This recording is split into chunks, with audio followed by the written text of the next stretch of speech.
Hello everybody, good afternoon. My name is Carl. I'm here doing a webinar with you this Friday afternoon UK time. This webinar is about teaching English grammar in terms of teaching English as a foreign language. We are the TEFL Org, that's the company that are running this webinar, who I work as a tutor for. And we want to get people teaching English as a foreign language, either online or get people teaching English as a foreign language abroad. And if that's something that you're interested in, is that something you want, then you've come to the right place. Let us try and help you do that. My name is Carl. I'm originally from just outside London, but now I live in Northern Ireland. I have worked as a TEFL teacher in multiple places around the world: Japan, Vietnam, China, Sri Lanka, Azerbaijan, Kazakhstan, Iraq. I've taught in the UK as well. I've also worked in various TEFL roles in Spain and Italy. And I want to answer your questions. So please, the topic of this is teaching English grammar, but if you've got any sort of teaching English as a foreign language questions, please put them in the chat, put them in there, and I will try my best to answer them. Or if not, Alan, who is monitoring the chat, will try and answer them if I can't answer them myself. Please say hello. I can see some hellos coming in as well. Alfredo, you are waiting for this webinar. Well, the webinar's starting, Alfredo. Okay, all right.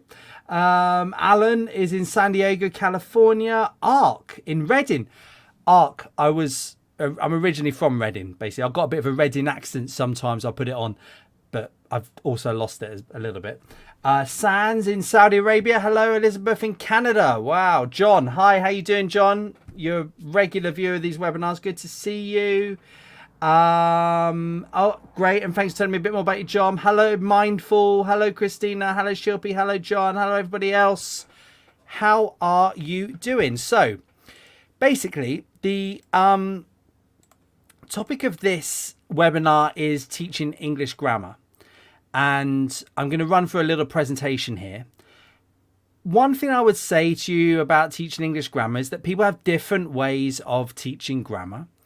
There are also different methods of teaching grammar. You can do things like, I don't know, if you go all the way back to things like Suggestopedia, that sort of thing, right the way through to sort of techniques where there's not really much structure to lessons. There's all sorts of different ways of teaching grammar. And what I'm saying here is really my experiences from teaching for 20 odd years with a variety of qualifications. And they tend to work okay for me. I mean, various degrees of success, but I'm on the whole pretty good.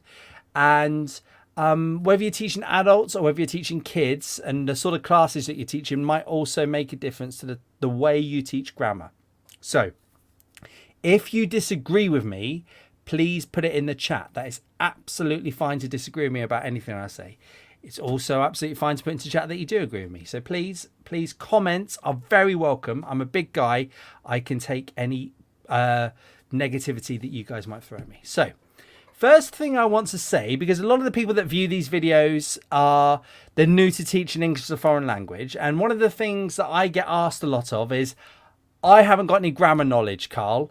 How can I teach English grammar in China or online or whatever it might be if I don't have grammar knowledge? And what I usually say to them is that yes, it is needed, but not fully expected. I don't know why that says take there. That's really annoying me. I'm so sorry. But it's not fully expected. What does that mean? That means that when I employ a teacher, especially a newly qualified teacher, I don't think that teacher needs to know all of the grammar, different rules of grammar, all the different types of English grammar, all the different tenses, all that kind of thing. I would like you to have a little bit of knowledge about it, but I don't think it needs to be fully known. Okay. I expect newly qualified teachers to take their time teaching themselves. So I wouldn't expect you on the first day of your teaching career to know all of the different tenses, all of the different necessarily word forms, all of the different meanings and that come with the different grammar tenses. Maybe wouldn't expect you to know all of those. But what I would expect you to do throughout your teaching life is to teach yourself always be learning these new types of grammar, this new meaning, this new form, all that kind of thing. And I can see some questions coming in. Thank you very much. Please keep them coming in, okay? At the start, don't overload yourself trying to learn all the various aspects of grammar. Don't think, right, do you know what? This week I'm going to nail all of the tenses. I'm going to nail all of the modal verbs. I'm going to get that passive voice absolutely sorted. Easy. It's going to be easy. Don't overload yourself. It doesn't work for a start. Okay, you're trying to get too much into your brain when you don't have that space. Okay, so definitely try and take it step by step. So think, okay, right, this week I'm teaching the present simple. So this week I'm only going to concentrate on teaching myself the present simple. Next week I'm going to do the past continuous or whatever it might be.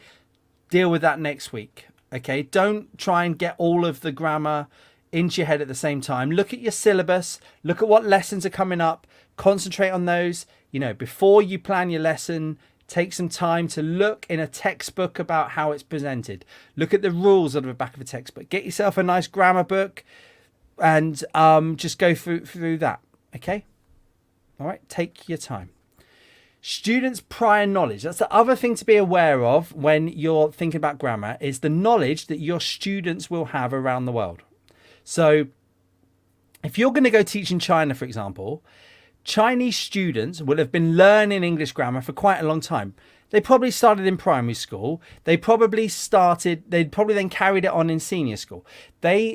A lot of teaching around the world is still built around grammatical knowledge, and the rules of grammar are sort of drummed into students to varying degrees of success. It can be true. You know, you might have had, I don't know about you yourself, but you might have learned French and your grammar through a way where the teacher was very strong on grammar, and you don't actually have any grammar now, any French now. That's my French, basically.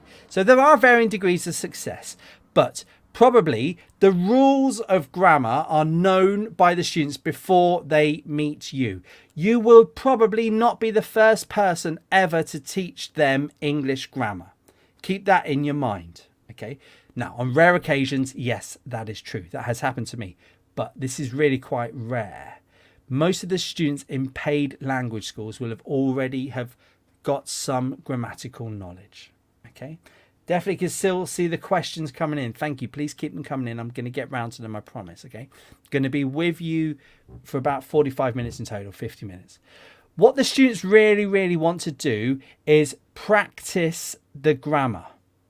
Practice the language in a meaningful way, okay? They've not really come to you probably to learn about grammar. What they've probably come to you is to get the grammatical knowledge that's in your head out. Okay? Keep it coming out. Okay? And part of that is error correction of grammar. That is probably one of the main things that you need to do in terms of controlling the grammar in your class.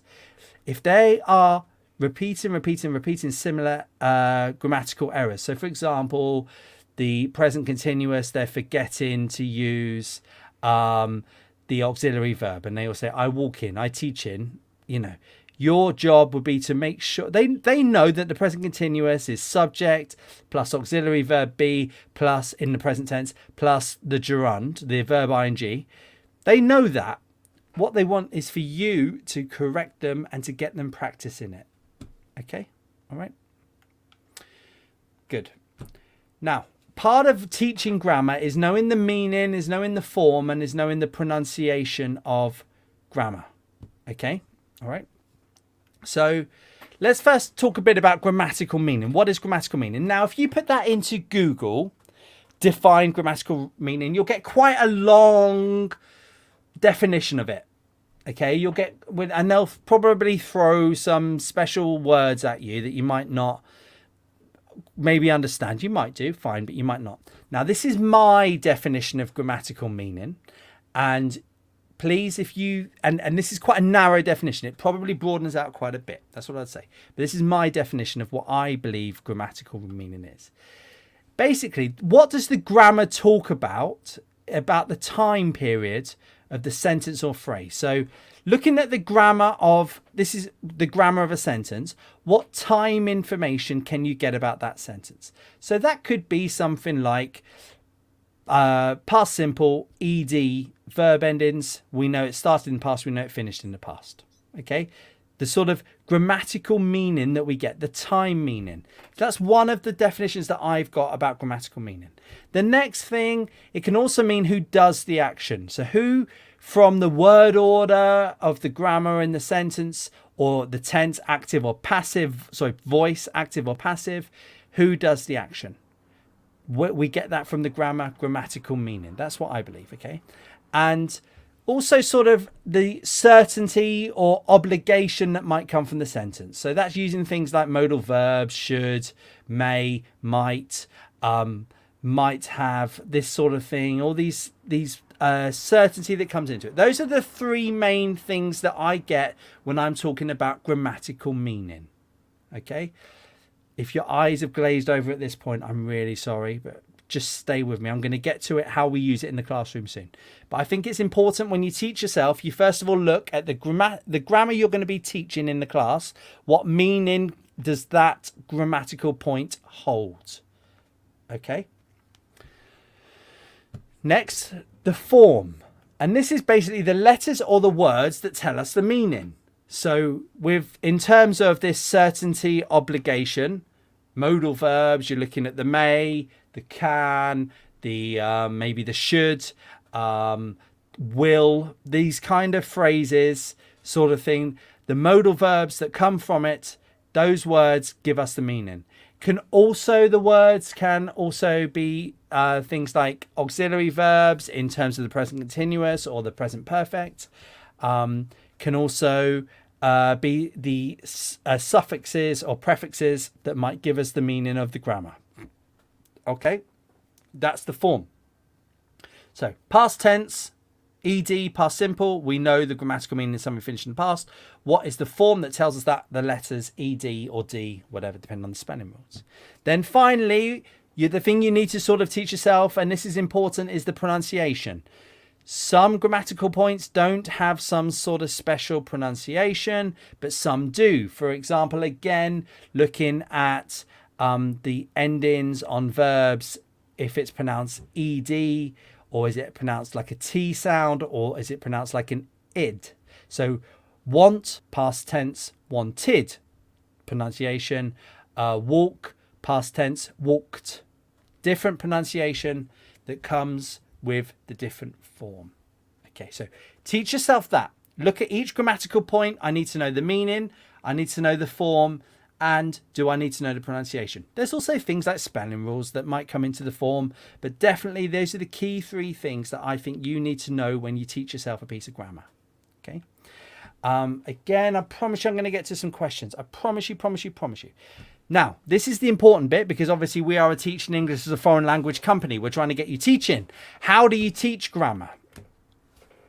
First thing I would say is you do it step by step. You don't try and overload the students. You don't try and give them too much grammar all at once. You do it step by step by step. Okay? Important. The most common and probably I would say, people might disagree, I would say the easiest way to teach grammar is to use a lesson structure called the PPT Lesson Structure, which is presentation, practice, production. That is, I think, probably the easiest. So you present the language to them. You show them the language somehow. You get them to practice it a bit with it. And then you get them to produce it somehow. You get them to actually use it somehow. That's basically the three basic steps. Now, there might be some bits that come in and out, depending on your class, that kind of thing.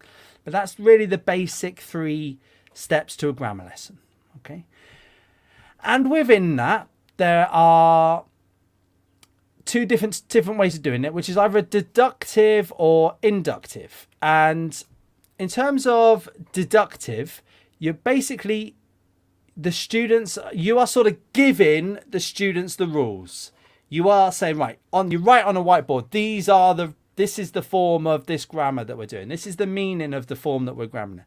And that might be a way you do it. It's quite teacher-centered, so it's not how I overly like doing it. But it's, you know, it's a way that grammar is taught.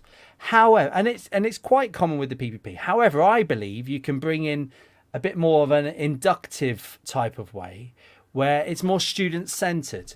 And in terms of you put like a text up or you put a song up or whatever it might be that you present the grammar, and we're going to go into that in a little bit, but then the students have to work it out themselves, work out the rules themselves. They have to work out the meaning themselves through talking to their partner, through asking some questions, through giving them a little quiz, whatever it might be.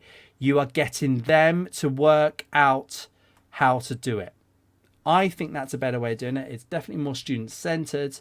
It's them actually working it out. And remember, as I said, a lot of your students will have already known the rules. So they don't really need you necessarily telling the rules. They kind of need to reawaken it in their brain.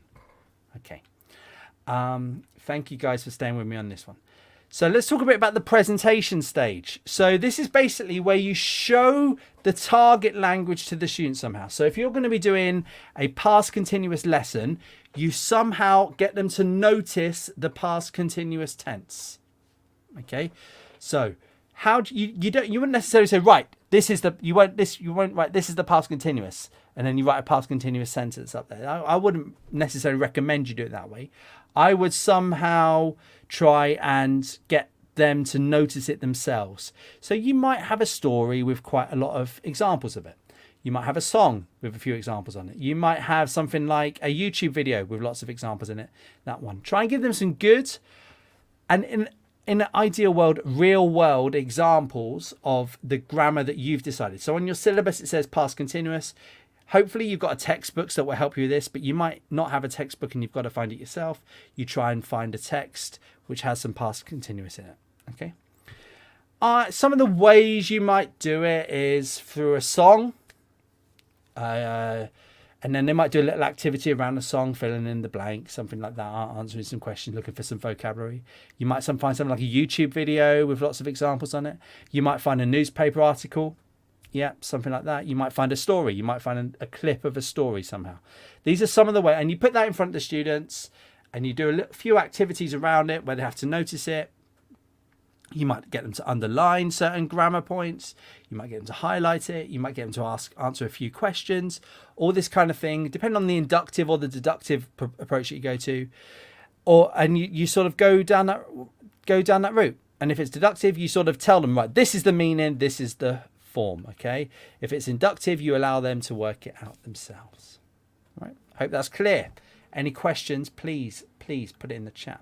So you've given them the language, you've allowed them to either find out or you've given them the rules. Okay. Then you do some sort of practice activity where you control it quite well. So you give them some activity where they have to generally focus a little bit on the form. That's generally one of the key points here in the practice section. So it could be something like a missing words section, or it could be something like a rearrange section, rearrange the words section. Okay. And what you're looking for here is to correct any mistakes that they are making in terms of your target language that you're teaching them. So if you're teaching the past continuous and they're making lots of mistakes where they're not matching you, for example, to the correct form of the be. Okay, so they were saying you was dancing instead of you were dancing a lot. If they're getting that wrong, you would go in there and you say, look guys, look at the form, look what we did in the stage before. Are you sure that's correct? Talk to your partner, check it out. Is that correct?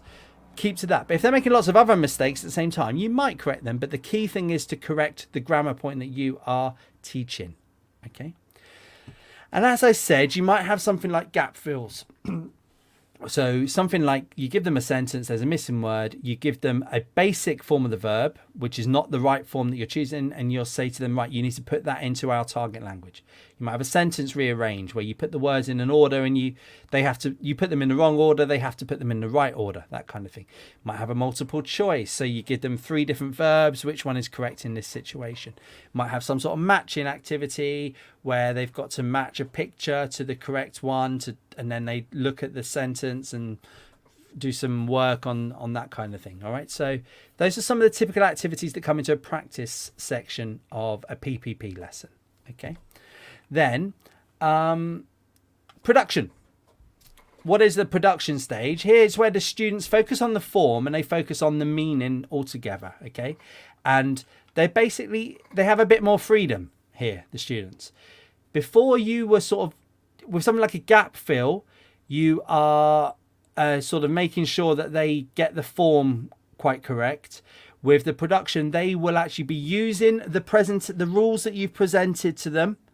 They'll be using the controlled practice sentences that they've looked at in terms of making sure they get the correct form from that.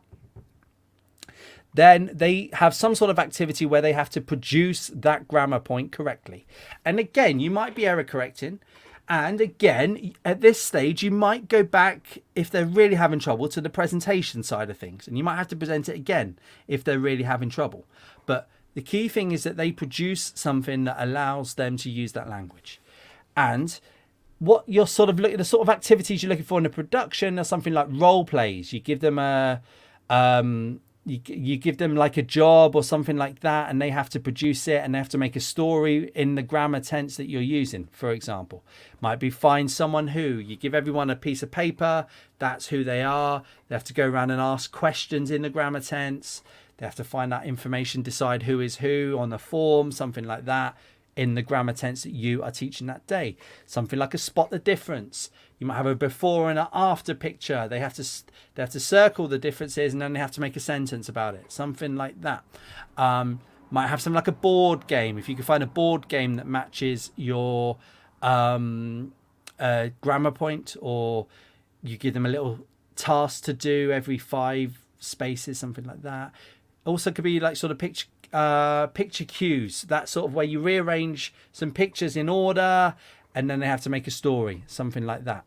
The cues are in, you put this one first, that one second, that one third. Okay, hope that's clear. Stay with me, guys. Please don't, I hope your eyes haven't glazed over on this Friday afternoon talking about grammar.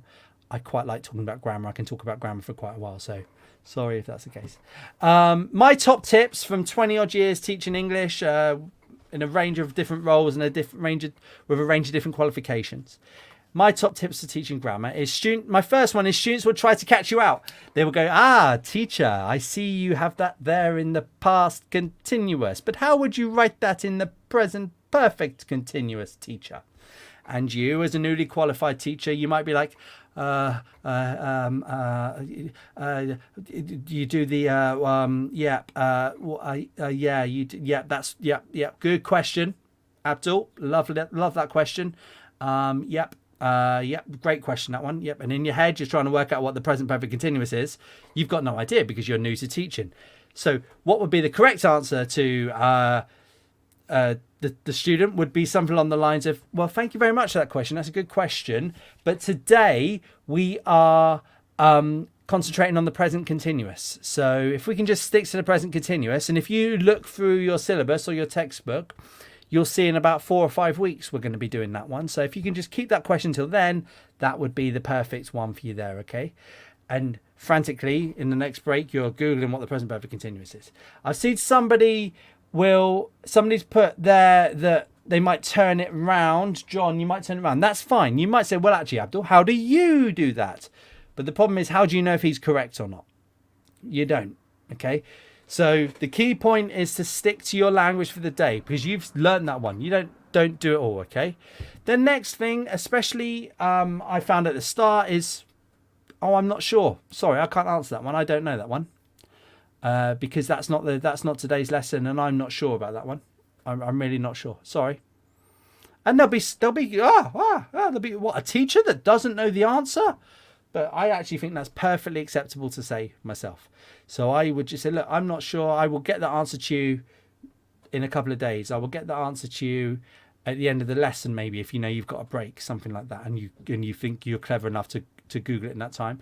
But that's what I really learned sort of about 6 months into my teaching career, that it's okay to say, do you know what, I'm not sure about that one. Okay.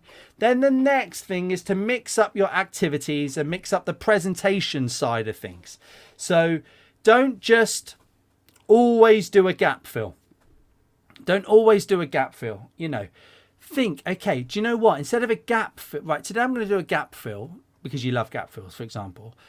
But do you know what? Tomorrow, I'm definitely not going to do a gap fill. I'm going to do a rearrange the sentences one. Think about what you're going to do step by step by step. Okay, week by week. If you're going to do a gap fill, is there any way you can write the sentences up around the room and get them to do a running dictation, something like that? Is there any way that they could do the sentences in the conversation? They have to rearrange it, do some sort of activity before they do it. Yeah, so they're not just, oh no, not another gap fill. Why does Carl always do gap fills?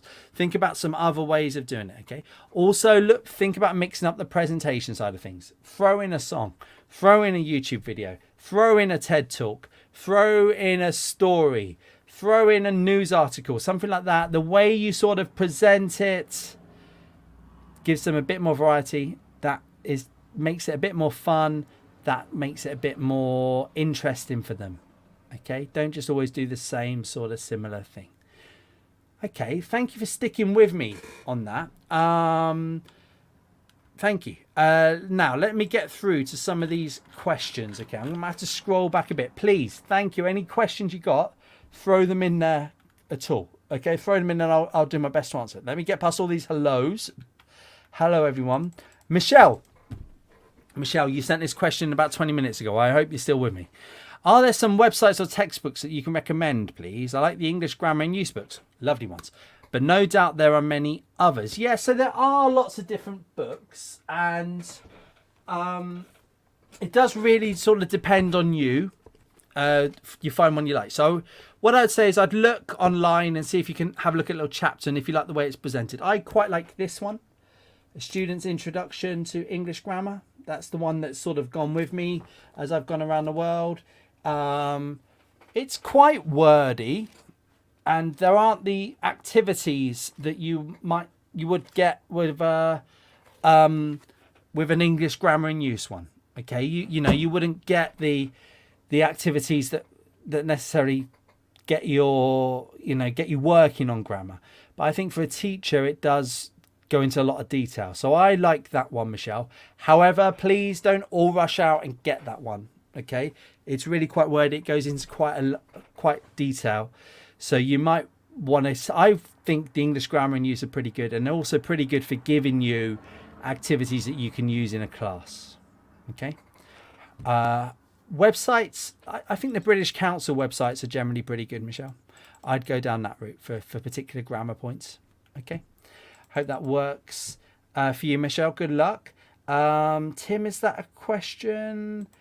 No, I think that's not. He's giving you some advice. That's good. Amina, thank you. Shilpi, hello. What should we keep in mind while planning a lesson, especially if it's the first time teaching? So I think keep in mind what your target is. What is the thing that you want them to be better able to do after they've been with you for the hour, Shilpi? So is it that you want them to better do past tense? Activities built around the past tense. If it's a vocabulary lesson, is it that you want them to better use words related to weather? Get them in there, give them lots of practice talking about the weather. Okay. So I think the key thing to keep in mind is practice. And if you can, get them to try and work out the rules themselves. Okay.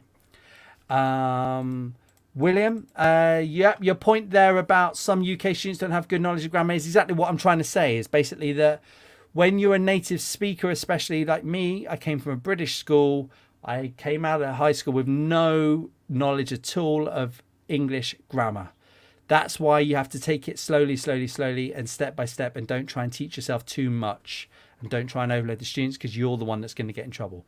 They probably have, especially at the start of your teaching life, better grammatical knowledge than you. Okay. Good. Arc, hello. At what learning stage would we teach phonetics? Some say that the younger the better, but I was never taught it. It's not a grammar question, but I thought I'd ask it. I'm doing that, so that's fine. That's a lovely question.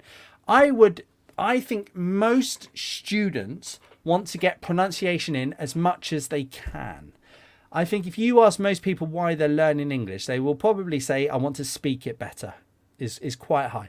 You might get things like I want to pass a test or certain things like that, but I think I want to speak English better is an important one for them. So at every moment that you can get phonetics in, the better. Now, by phonetics, I mean pronunciation. However, you might be talking about the phonetics alphabet, which is the thing that you quite often get on the walls within classrooms, or you might see in a lot of textbooks. I think that it's a difficult thing to learn as a native speaker or someone when they're new to their career. So again, what you're looking at is only teaching yourself a couple of symbols at a time.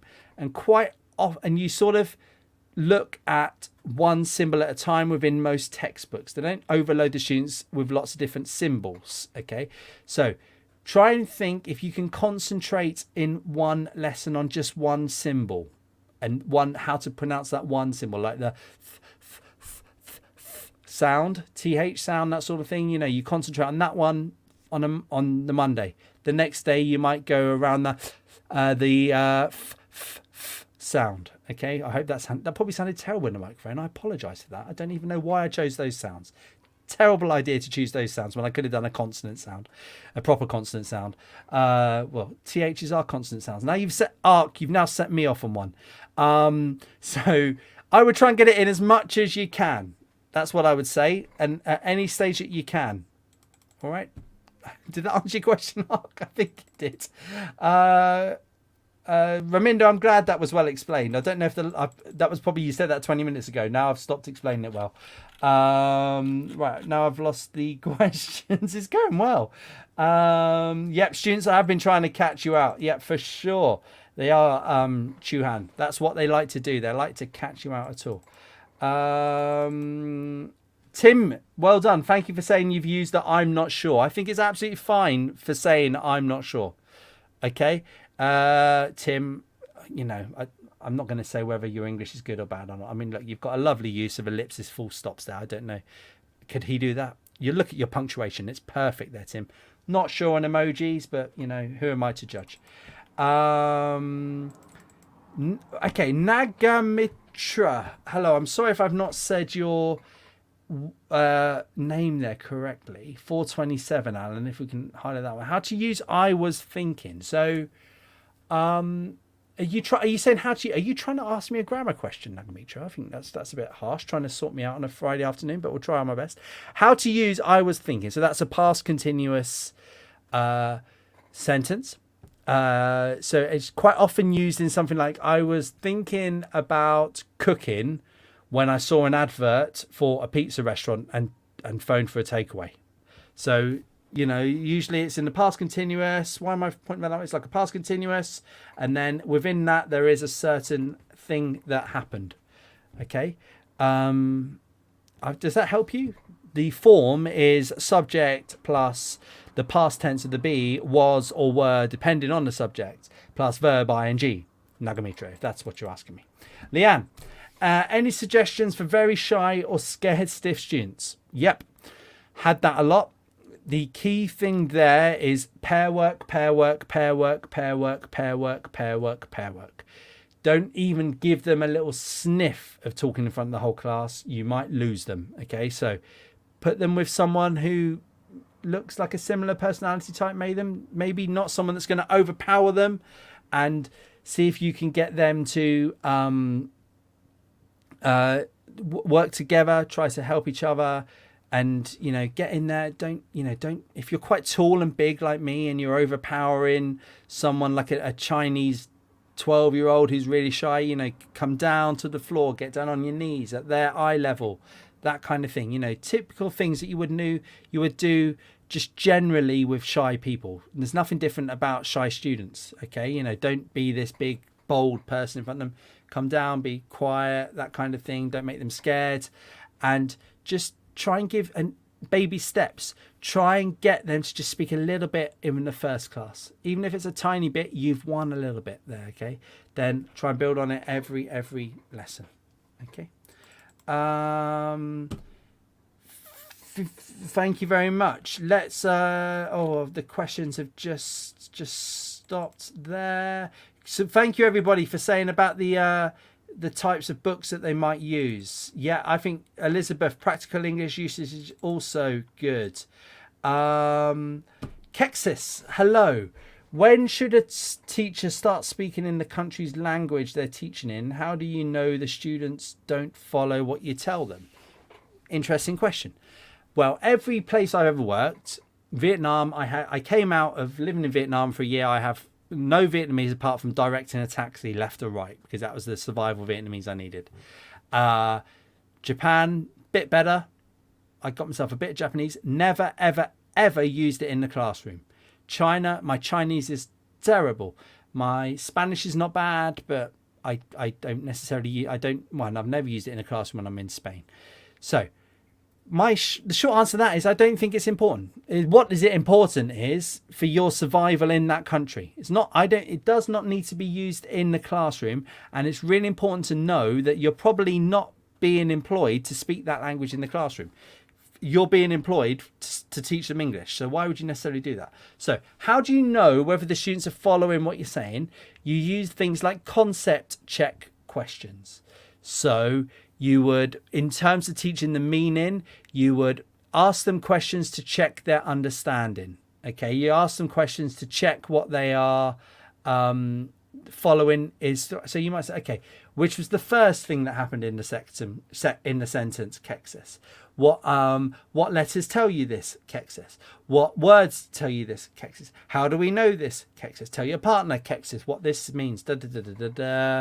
All of this kind of questions that you would ask them to make sure that they understand, and you'd use that in English. You wouldn't say that in their language. Okay, all right. Yeah, repeating the name of the book I just showed is Students' Introduction to English Grammar, Rodney Huddleston and Jeffrey K. Pullum. Some people do like to put their middle initials when they write a book, don't they? It's not normal. Perhaps there might already be a Jeffrey Pullum. That might be why he's done it, to be fair, thinking about it. Please, any more questions? I'm with you for about another 10 minutes. Please put them in there. Thank you. David, hello.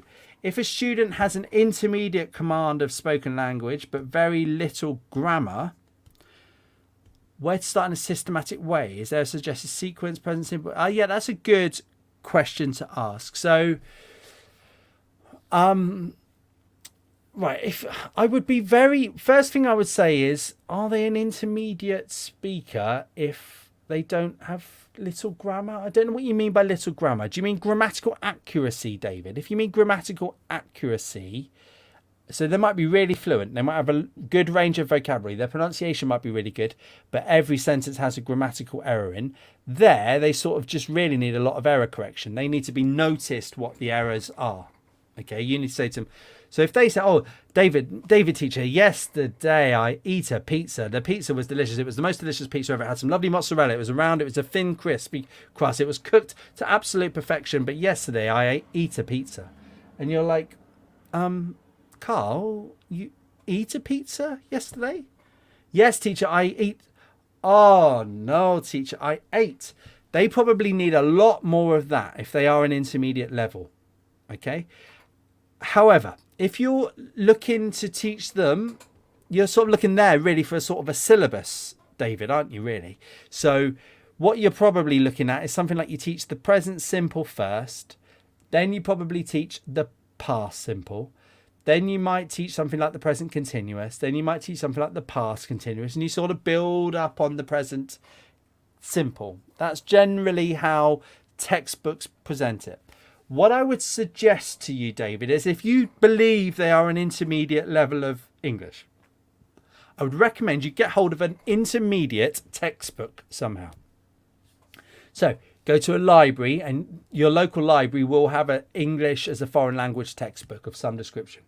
Every library pretty much I've ever been in has had one of those. Might be very old, it might be very battered, but they will have something like that. Look in the front cover, look at the order that the writers are teaching that grammar point for the level. So you'll see chapter 1, present simple, chapter 2, past simple, whatever it might be, and I would use that as the order that you should teach them. Okay, David, I would use that as the order, if that makes sense. Okay, don't try and think up of some crazy order, but the most important thing is you have to generally go with something like that, because whoever wrote it has probably got masters, PhD in English as a foreign language. They kind of know what they're doing, so I'd copy that. All right, David, hope that helps. Rebecca, hello. How many minutes of each class roughly do you think should be dedicated to explaining grammar rules? Just wondering how concise it should be, or if some things need longer. So I would say if you're doing a PPP lesson, I would probably look at about an equal amount for each stage. So if it's an hour lesson, you're probably looking at about, you've got your warmer, you might have your conclusion. So you're probably looking at something like 15 minutes per section. Okay, something like that.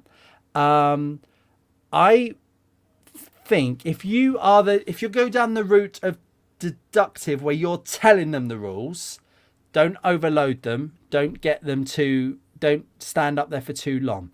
Remember, a good foreign language class has quite high student talking time and quite low teacher talking time. Keep that in your mind. Rebecca, if you're going to go down the inductive route where they have to find it themselves, then it doesn't really matter how long it is. You've just got to give them time to practice afterwards, if that makes sense. Yeah. Whereas if you were the one just standing at the front telling them the rules, then I would suggest probably about 10 minutes maximum within an hour. Hope that helps you, Rebecca. But there's no magic number. It does really sort of depend on the level, the grammar point you're teaching, whether they've done it before, whether it's revision, that kind of thing. All right. Carmelina, I think Alan has answered that question for you. Raise the textbook again. I've just raised it 5 times. There's the textbook again, a student's introduction to English grammar. But however, guys, I would not recommend you all go out and buy this straight away. There are other textbooks that are more widely available. There are other textbooks that are cheaper, and there are other textbooks that give you help to use it in the classroom. This is just the one that I use something along the lines of grammar in use might be more suitable for you. Okay. Grace, hello. Teachers are required to teach grammar without telling students that they'll be learning grammar. I can't agree. So some teachers don't actually say, today we're doing grammar. And I think that's absolutely fine, because I think probably the best types of lessons have a bit of vocabulary and a tiny bit of grammar, and then a more skills-based or more functions-based. I think that's another webinar. You believe that teachers need to know what grammar they are learning. What do I think? I think it helps for kids to know the rough name of the tense.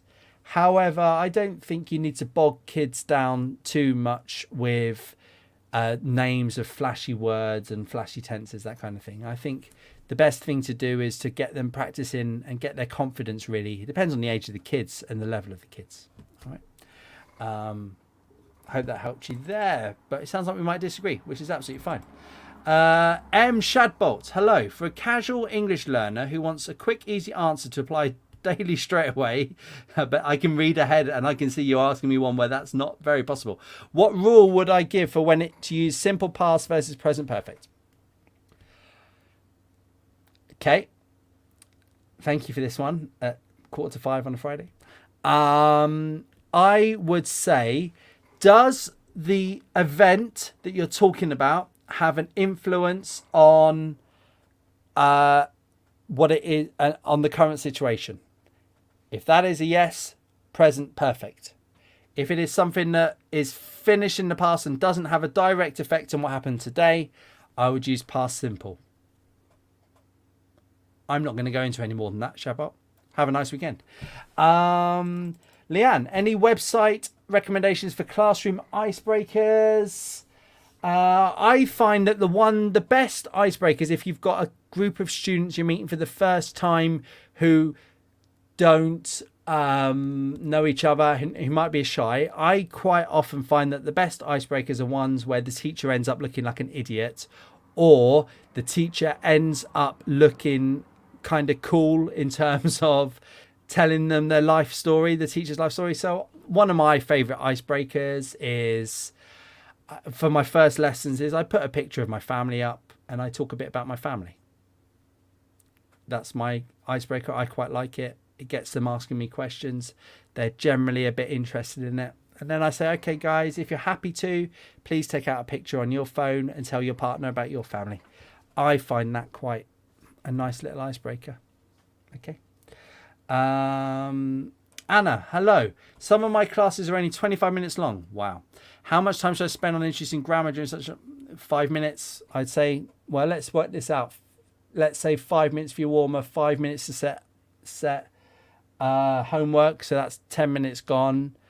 15 minutes. Yeah, there's not much you can do in that time. I'll be really honest with you. Okay. So just, I would say 5 minutes is enough. Okay. And good luck with that one. Okay. Susan, the best English grammar in use is probably the most recent one, and they are different levels. Okay. So I would have a look at some chapters. I would also look online on the publisher's website and see if that, before you buy one. Okay, so I would also see if your local library has a copy, because they're quite common books. Okay, but probably the most recent one, probably I'm guessing intermediate level or about. Okay, if it does still come in levels. Right. Cynthia, hello. You'll be volunteer teaching. I'm going to be leaving in about 5 minutes, guys. So any last minute questions, please put them in.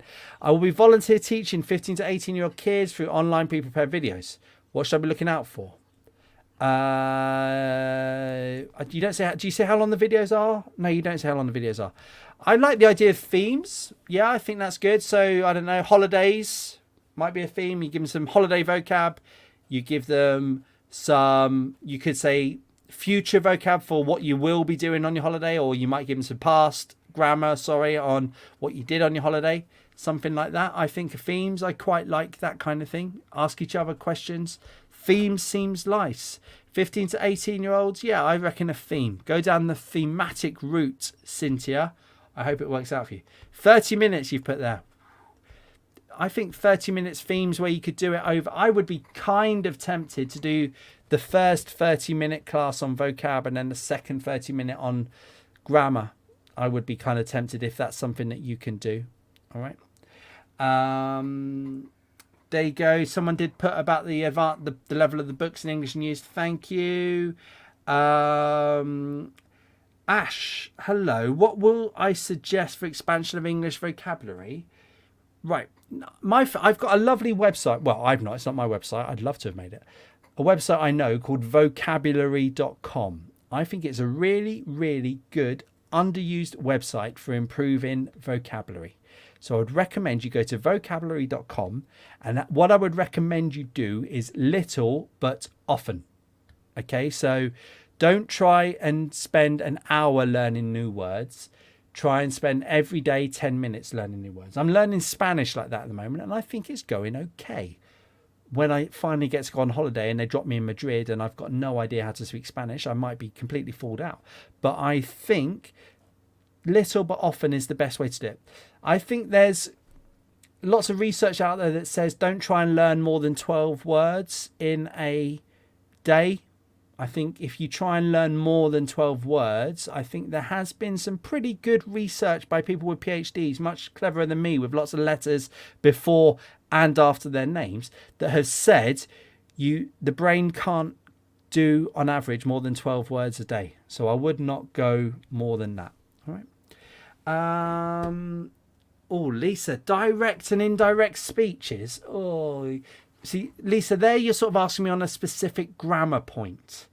And the problem about that is it's really quite boring for me to do that. All right. I'll have a talk to Alan about it because he's the one that really knows what's going on more than I do.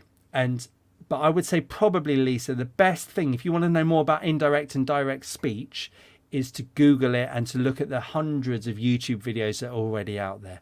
They probably do it a lot better than I would do it. Okay. Thank you, everybody. Thank you. I think that's all the thank yous, and I can't see any more comments.